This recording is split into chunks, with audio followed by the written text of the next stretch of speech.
Hello friends, good morning, Radhe Radhe. आप सभी का बहुत बहुत स्वागत है हमारे यूट्यूब चैनल द स्टडी 2.0 पर।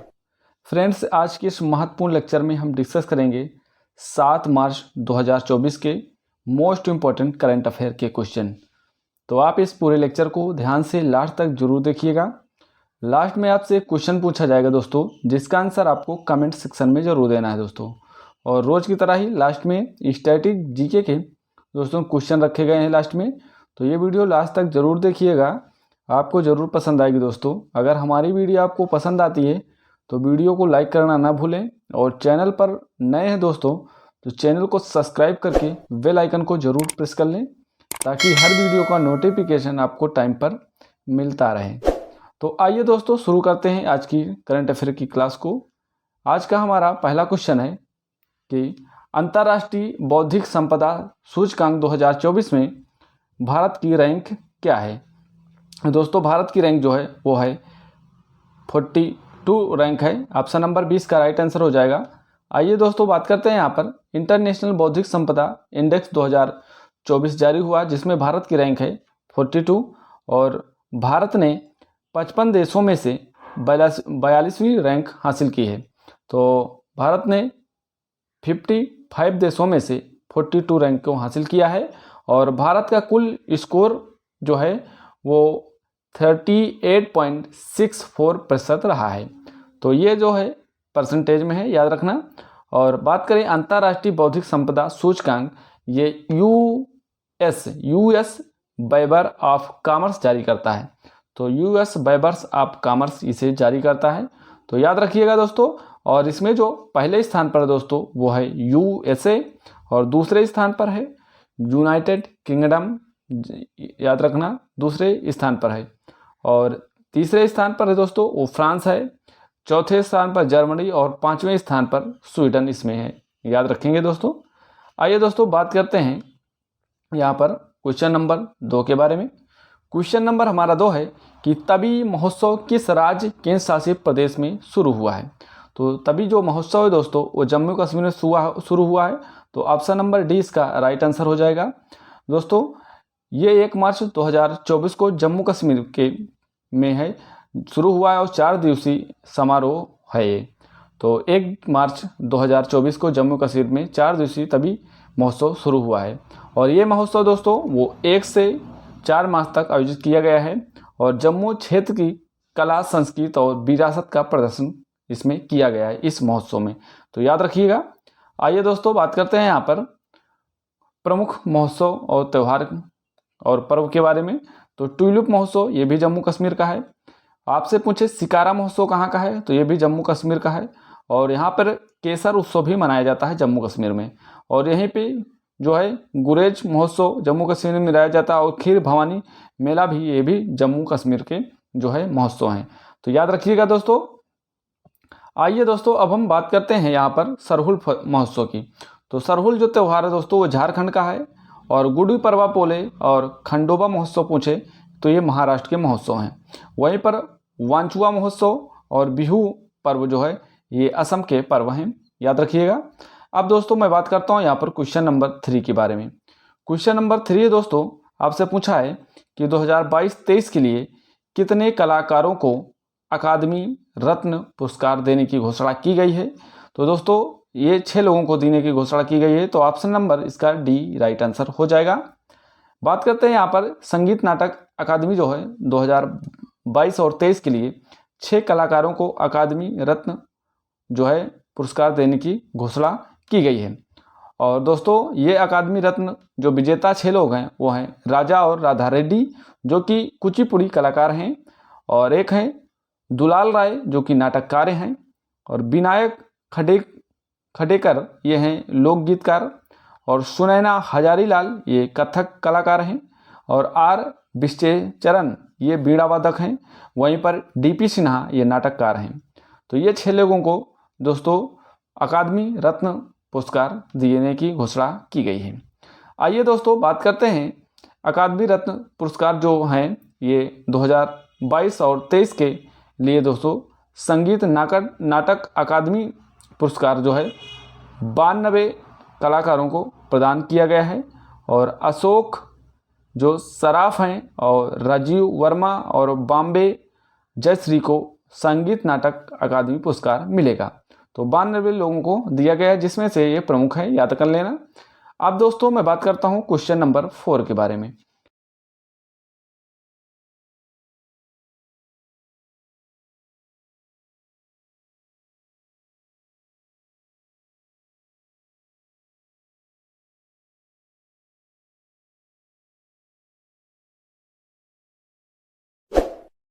गोवा के राज्यपाल हैं PS श्रीधरन पिल्लई। इन्होंने एक पुस्तक लिखी है जिसका नाम है बेसिक स्ट्रक्चर एंड रिपब्लिकन। इनकी ये पुस्तक है और ये पुस्तक दोस्तों वो केशवानंद भारती बनाम सन्यासी मामले पर आधारित पुस्तक है। तो याद रखना दोस्तों, केशवानंद भारती बनाम सन्यासी के मामले पर यह पुस्तक आधारित है।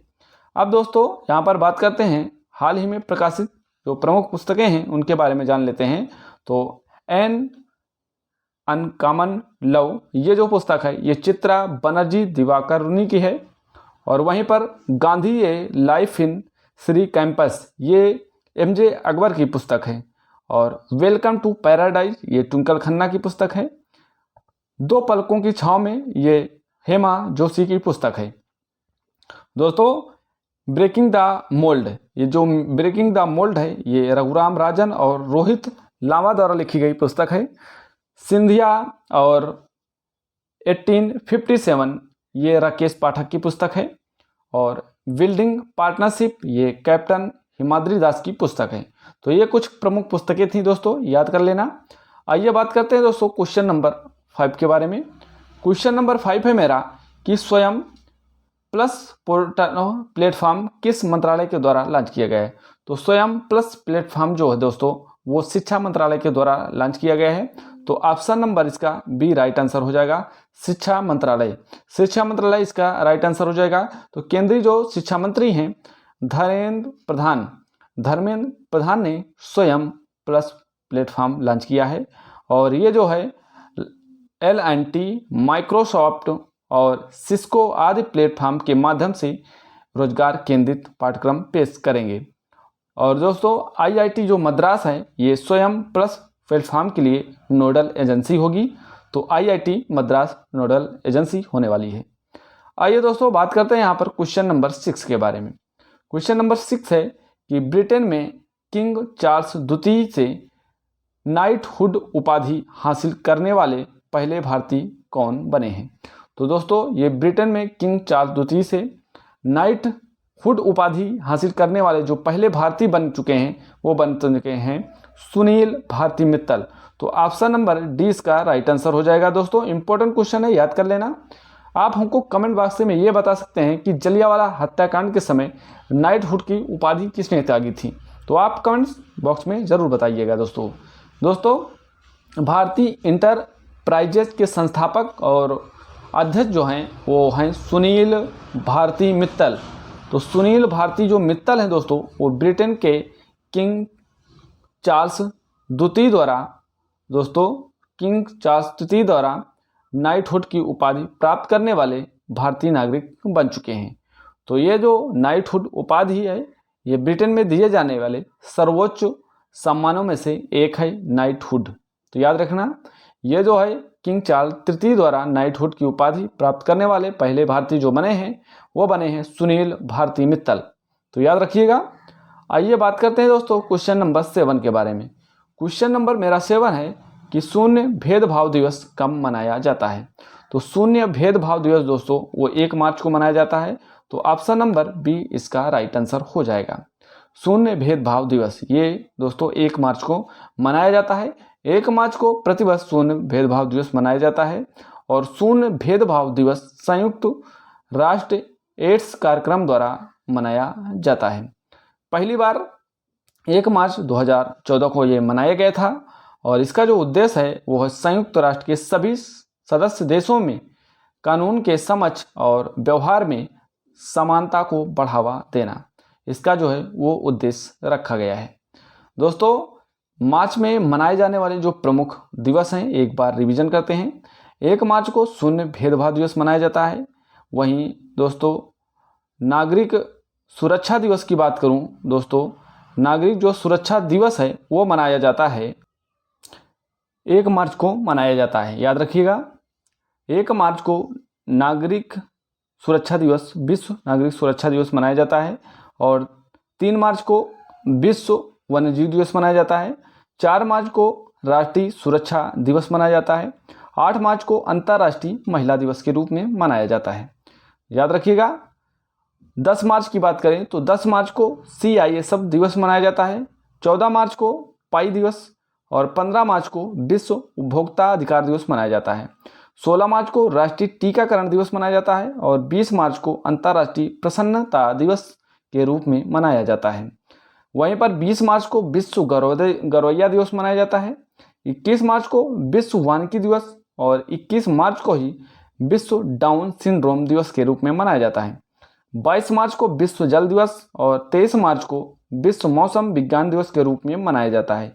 और वहीं पर 24 मार्च को विश्व क्षय रोग या TB दिवस के रूप में मनाया जाता है। याद रखिएगा दोस्तों।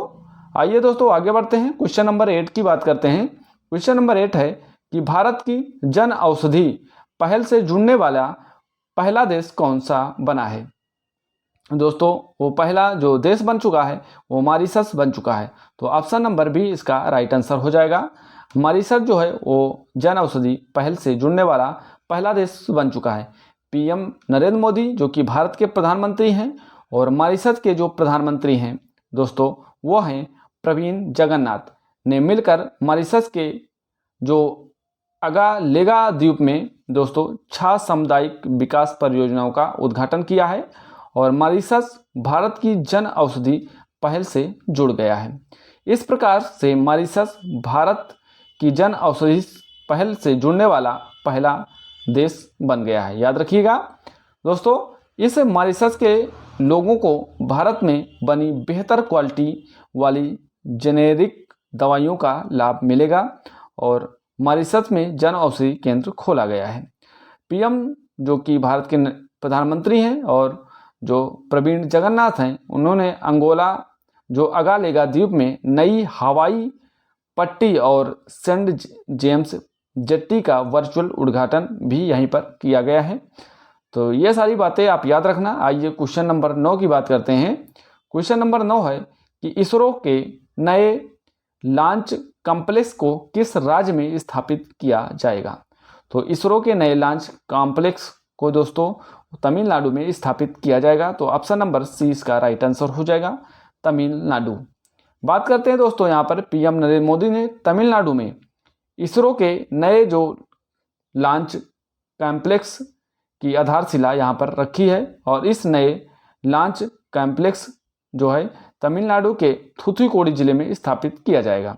तो तमिलनाडु का जो थूथुकुडी जिला है दोस्तों, थूथुकुडी जिला यहाँ पर ये स्थापित किया जाएगा। और ये लॉन्च जो कॉम्प्लेक्स है दोस्तों ये स्मॉल सैटेलाइट लॉन्च व्हीकल जो कि SSLV प्रकार के रॉकेट लॉन्च करने के लिए ये बनाया जाएगा। तो याद रखिए। अब दोस्तों मैं बात करता हूँ यहाँ पर इसरो के बारे में।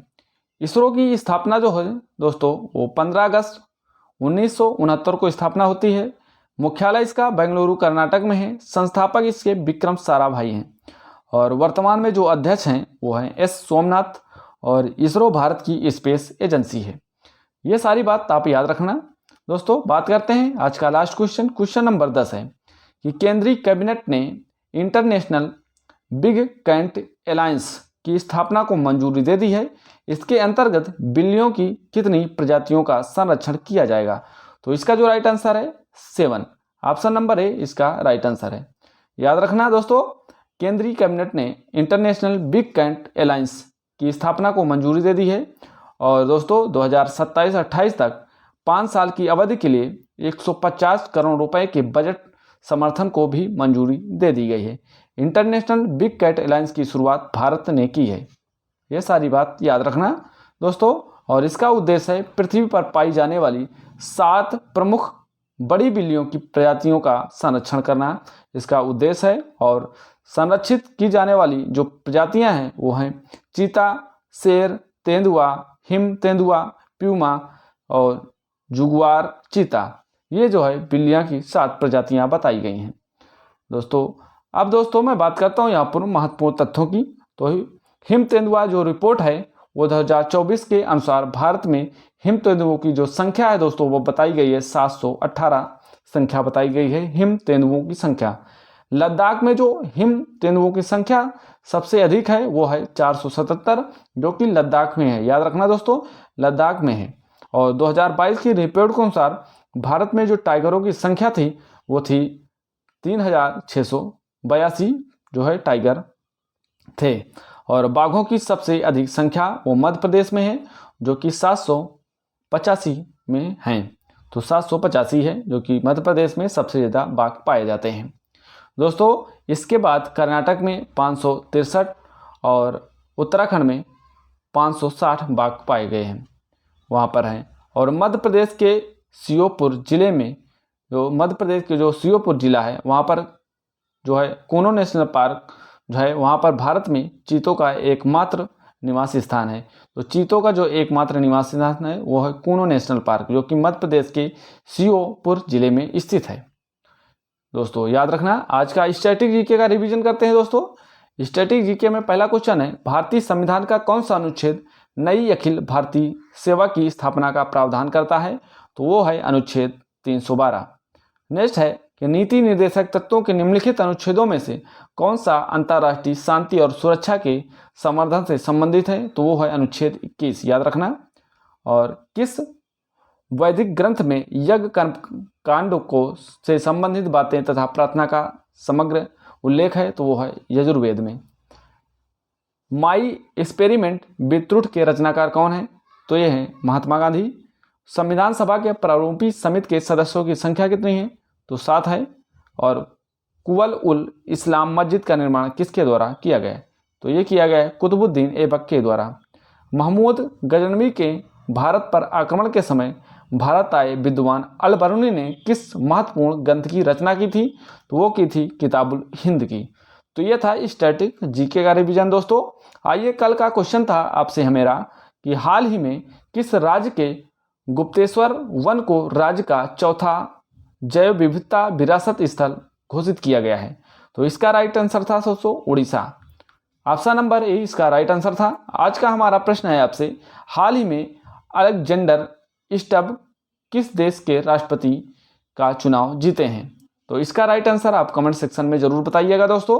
और आज की हमारी क्लास कैसी रही ये भी बताइए, और क्लास पसंद आई हो तो वीडियो को लाइक जरूर करें, और चैनल पर नए हैं तो चैनल को सब्सक्राइब करके बेल आइकन को जरूर प्रेस कर लीजिएगा दोस्तों, ताकि हर वीडियो का नोटिफिकेशन आपको टाइम पर मिल पाए। तो सभी दोस्तों को हमारी तरफ से जय हिंद जय भारत दोस्तों, और आप लोग अच्छे से पढ़ते रहिए।